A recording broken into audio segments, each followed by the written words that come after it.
Nos episódios anteriores, mergulhamos nos bastidores das emissoras de rádio que atualmente chamamos de nicho, tateando de perto a magia que fez esse meio ser tão único. Mas hoje, o nosso tom muda um pouco de rumo. Neste penúltimo episódio, você vai entender como aquela rádio cheia de vida que conhecemos até aqui foi cedendo espaço para um projeto religioso, bem específico e muito estratégico, fundamentado na chamada teoria do domínio. Olá, sejam muito bem-vindos e muito bem-vindas de volta ao podcast Resgate Radiofônico, a história da Rádio Relógio. Meu nome é Christopher Lefort e sou o seu anfitrião. Episódio 3, Entre a Ordem e a Oração.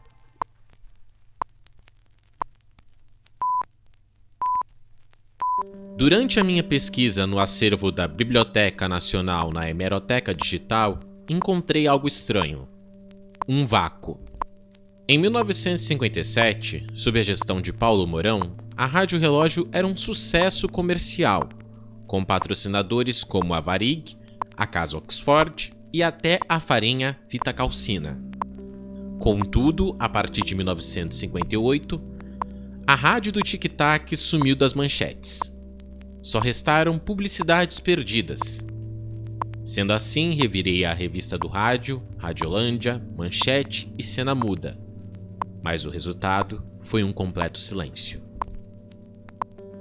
Como aprendi no jornalismo, sem provas não existe notícia.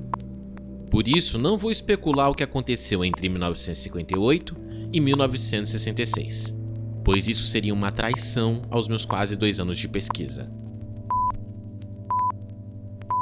Sendo assim, precisamos contextualizar esse espaço em branco para entender o que estava acontecendo no coração do Brasil naquele momento, pois a história do rádio não se separa da história do nosso país. Enquanto a Rádio Relógio era silenciada pela mídia especializada, o Brasil de Juscelino Kubitschek corria para entregar 50 anos em 5, mas sobre o canteiro de obras de Brasília crescia outra sombra. O medo do comunismo. Um pânico alimentado pelos Estados Unidos e sustentado pela elite financeira e midiática do nosso país. E o desfecho dessa tensão nós conhecemos: o golpe de 64, que empurrou o país para o sufoco dos anos de chumbo. Nesse solo fértil de incertezas, floresceu a segunda onda do pentecostalismo. Era a teoria do medo, da prosperidade e do domínio invadindo os lares brasileiros. Porque quando o povo é moído pela falta de direitos e o acesso à educação vira artigo de luxo, a única coisa que resta ao povo é se agarrar na fé como pilar de sustentação. Naquela época, a Igreja Católica no Brasil não era mais um bloco único. Antes de 64, começou a surgir um setor progressista na Igreja Católica, focado na justiça social, na reforma agrária e na alfabetização da população, sendo conhecido como o embrião da teologia da libertação. Os padres e bispos daquela época apoiavam as reformas de base de João Goulart, o que gerou uma tensão insustentável com a ala conservadora do alto clero da Igreja Católica na América Latina e os militares. Essa opção preferencial pelos pobres foi rotulada como comunismo, e muitos religiosos foram presos ou até investigados como subversivos. E é aqui que entra a figura de Henry Kissinger, ex-secretário de Estado dos Estados Unidos, que dava suporte político e luz verde para ditaduras militares no que os americanos ainda chamam de, entre aspas, seu quintal, a América Latina. Para Kissinger, a transformação da Igreja Católica em uma defensora feroz dos direitos humanos e crítica à tortura era uma completa aberração sem sentido. Relatórios da CIA daquela época, hoje disponíveis ao público, mostram a extrema preocupação dos Estados Unidos com a transformação que a Igreja Católica passava em terras tupiniquins, deixando de ser a defensora da ordem para defender a mudança social.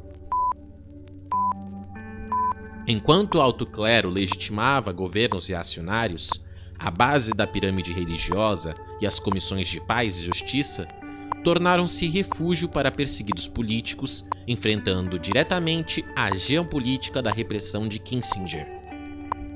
Entender o modus operandi da repressão à Igreja Progressista no Brasil pelos Estados Unidos é a grande chave para o nosso mistério, pois enquanto padres eram vigiados pelo DOPS por pregarem a justiça social, abria-se um corredor livre para um novo tipo de pregação, uma fé que não questionava o regime, mas que oferecia cura e prosperidade em tempos de chumbo. No vácuo do silêncio da rádio relógio, algo novo estava sendo gestado.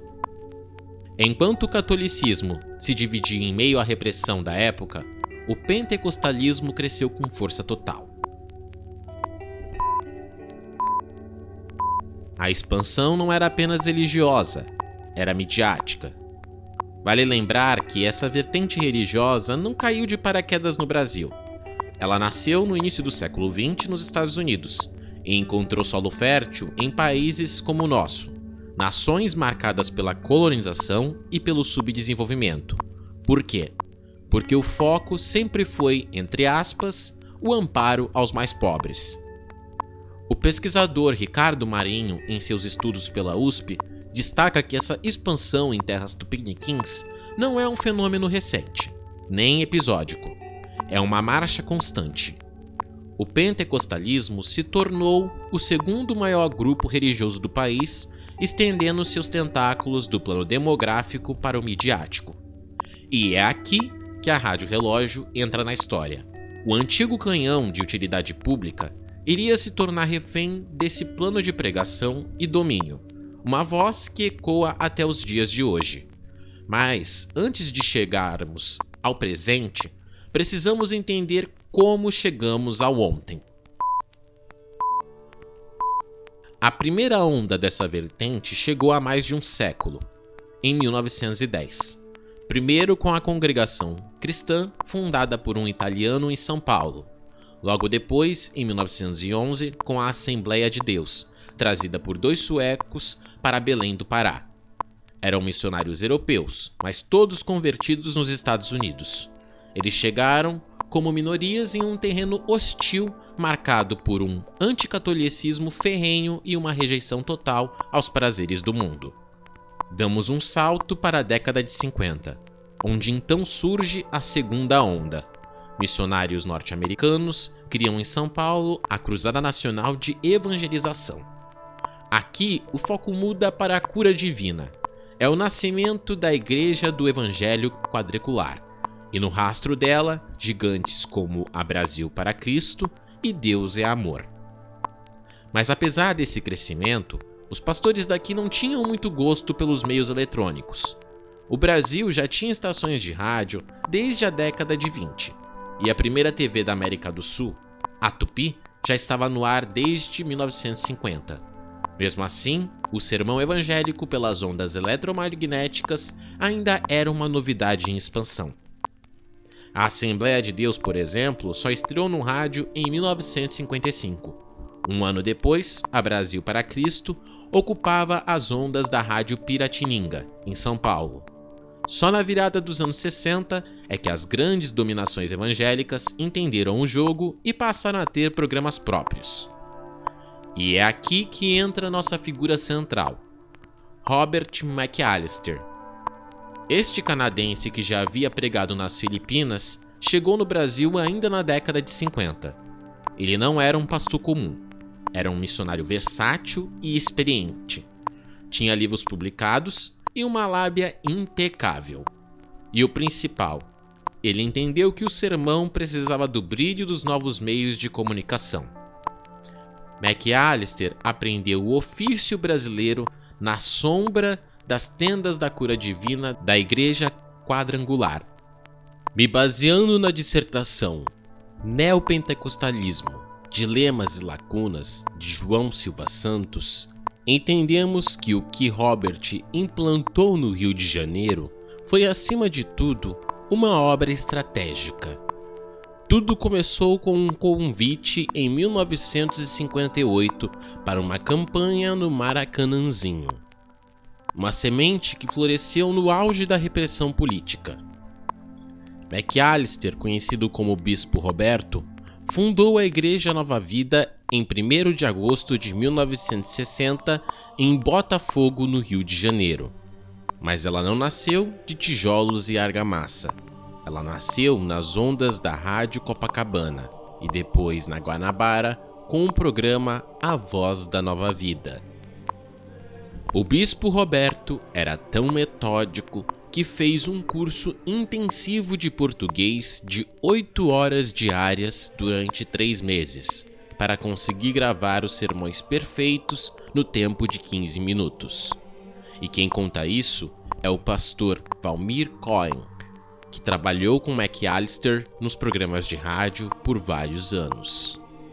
Segundo ele, tudo era escrito, da saudação à oração final, e tinha que ser lido com unção, mas soar como um desabafo espontâneo. Seus primeiros programas eram gravados na casa de McAllister, em um quarto com cobertores nas janelas para abafar o som de ruído dos carros na rua. O impacto dessas mensagens de salvação foi tão grande que o bispo passou a ocupar 2 horários diários, às 6h30 da manhã e às 6h30 da noite. Mas em 1963, a ambição de McAllister cresceu. Ele sentiu que precisava alcançar todo o Brasil com as boas novas. Com esse objetivo, ele transferiu o programa para a lendária Rádio Marinque Viega, sendo veiculado às 8 e às 10 da manhã. A Guanabara ainda veiculou o programa de McAllister por um bom tempo, até que o projeto de expansão atingiu seu ápice.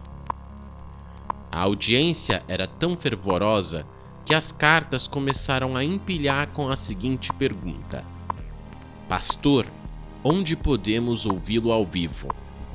McAllister não tinha um templo para chamar de seu, então alugou o auditório da Associação Brasileira de Imprensa, a ABI. Ironicamente, durante 10 anos, a fé de Robert McAllister ocupou a casa dos jornalistas. Dessa mistura de rádio, livros e auditório, surgiu a primeira sede física em 1964, em Bom Sucesso. Em 1967, a Igreja Nova Vida finalmente comprou a Rádio Relógio. A partir daí, o tic-tac que antes servia ao serviço público e à publicidade comercial deu espaço a uma linha de produção religiosa. Surgiram novos formatos, como o café espiritual, consolidando o dial não apenas como um meio de comunicação, mas como um território de domínio espiritual. Mas aqui há um detalhe técnico fundamental que revela como as entranhas do poder funcionavam naquela época. O decreto de 1949, assinado pelo presidente Gaspar Dutra, era claro. As diretorias de rádio precisavam ser formadas exclusivamente por brasileiros natos. Além disso, era proibida a transferência direta de concessão. Então vem a seguinte pergunta: como Robert McAllister, um canadense, assumiu o controle? O Brasil já vivia sob o autoritarismo da nova Constituição de 1967. Nesse cenário, o missionário utilizou uma estrutura jurídica nacional, a Aliança das Igrejas Cristãs Nova Vida. No papel, a entidade era brasileira. Na prática, o controle editorial e administrativo estava nas mãos de um estrangeiro. Essa prática, que opera no limite da legalidade para contornar restrições, é o que chamamos de manobra jurídica. Foi assim que o canhão da utilidade pública tornou-se refém da pregação da teoria, do domínio e do medo. Tudo isso em meio ao lema ufanista dos militares: Brasil, ame-o ou deixe-o. Se você quer entender a dimensão da política desse movimento que começou lá atrás, assista ao documentário Apocalipse nos Trópicos, da Petra Costa, que está disponível na Netflix e é o complemento perfeito para o que estamos discutindo aqui. Além da leitura da reportagem da revista Piauí Kissinger, no meio do redemoinho. No próximo e último episódio, o minuto é um milagre que não se repete. Vamos mergulhar nos anos de ouro da Rádio Relógio na cultura popular, na voz inconfundível de Tavares Borba e Iris Letierri. Veremos como Clarice Lispector eternizou essa rádio em A Hora da Estrela, e conversaremos com o cineasta Leandro Souza e o radialista Renato Castro sobre o apagamento histórico desse ícone radiofônico brasileiro. Não perca o desfecho dessa jornada investigativa. O Resgate Radiofônico, a história da Rádio Relógio, volta na próxima semana. Resgate Radiofônico, a história da Rádio Relógio, é um podcast do selo Cris News, de olho na informação, sendo roteirizado, apresentado e produzido por mim, Christopher Leforte. Para receber notificações de novos episódios da série, siga o podcast e ative o sininho no Spotify. Ou se inscreva no canal Christopher Leforte no YouTube. Fiquem na paz e até semana que vem.